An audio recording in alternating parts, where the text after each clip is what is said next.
So today I want to talk about stapler. Stapler because stapler is not used in Japan, and then most Japanese people cannot understand stapler.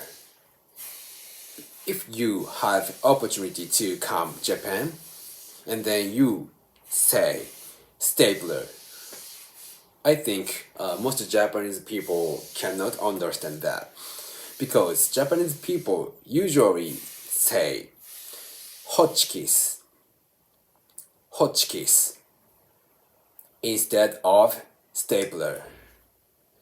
But I don't know why we say Hotchkiss, but it doesn't matter to speak Japanese, to learn Japanese, because I think most Japanese people don't know